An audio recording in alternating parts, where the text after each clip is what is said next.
Think about this for a second. A shooter takes aim at the President of the United States.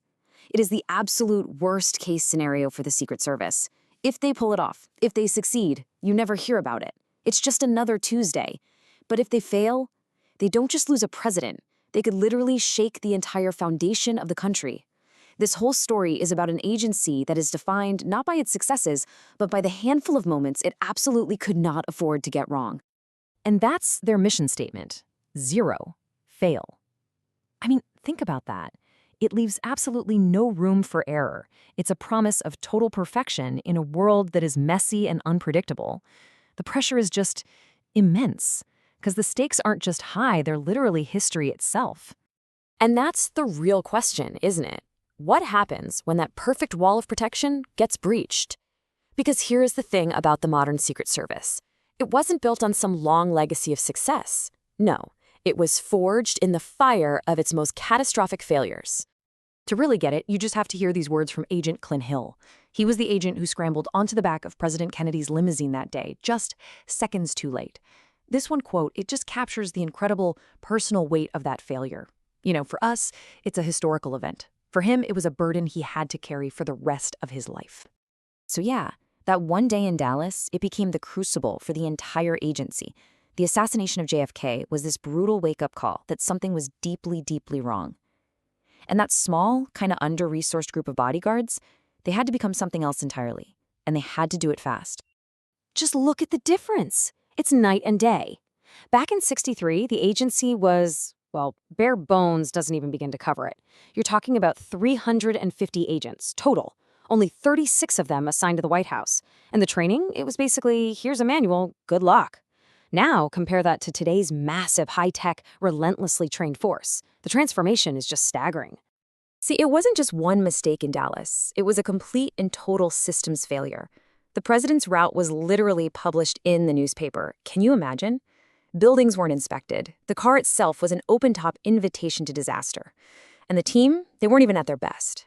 Some of the agents had been out partying till 5 in the morning, just hours before their shift. The lesson was brutal. Bravery is great, but without rock-solid protocols, it's not enough. Okay, so out of the ashes of that trauma, a brand new Secret Service was born.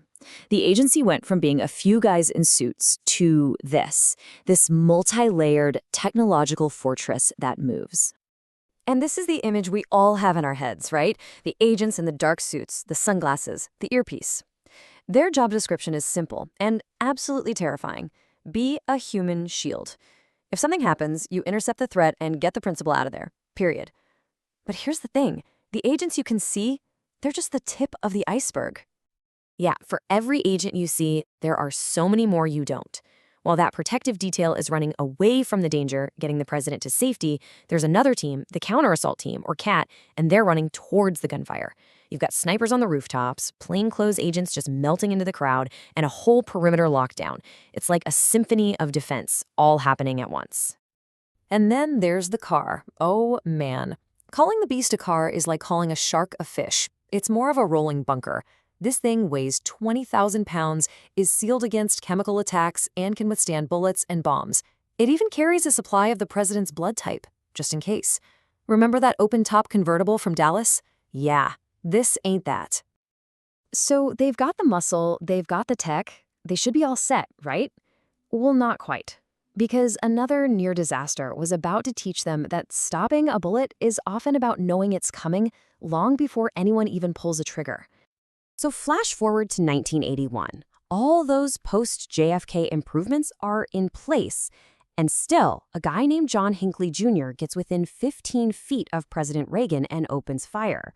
Reagan is hit, he nearly dies. It was a shocking failure. But this time, it wasn't a failure of muscle, it was a failure of intelligence. And here's the wild part. The system knew about this guy. 6 months before the shooting, Hinckley gets arrested at an airport with 3 guns in the same city President Carter was visiting at the time. But that crucial piece of information never got passed along. The dots were there, but nobody connected them. The lesson was painful. The best bodyguard in the world is useless if you don't know who you're supposed to be watching. So, to stop another Hinckley, the agency had to get really, really good at finding the needle in a haystack. And believe me, the haystack is huge. Get this. They investigate an average of 10 new threats against the president every single day. The sheer volume is just mind-boggling. So they had to create a system to sort through all that noise. They came up with these 3 tiers. A Class 1 threat might get you a knock on the door from an agent, kind of like a, hey, we see you, knock it off. But a Class 3? Well, if you're a Class 3 threat, someone with real intent and the ability to pull it off, you've basically just earned yourself a permanent shadow. It's all about finding that one real signal in an ocean of static. And just when they think they've mastered one kind of threat, the world changes and forces them to adapt all over again. The next huge lesson wouldn't come from a lone gunman on the ground. It would come from the sky. Let's go to the morning of 9/11. President Bush is in a classroom full of kids in Florida when the first plane hits. The agent's training is screaming one thing: get him out now.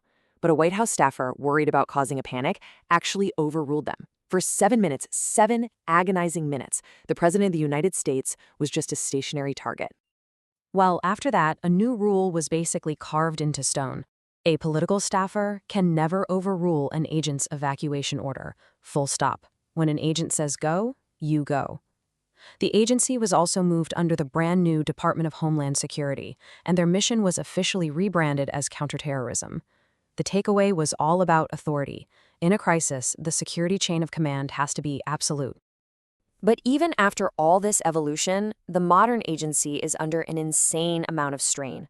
We're talking about high turnover, reports of low morale, and staffing shortages.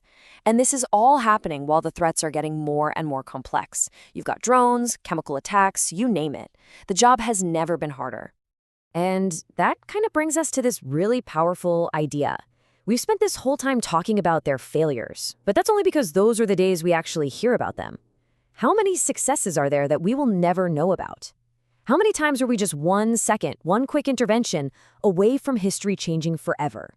Maybe the agency's real record isn't in the disasters, but in all the quiet days that just passed by, completely uneventful.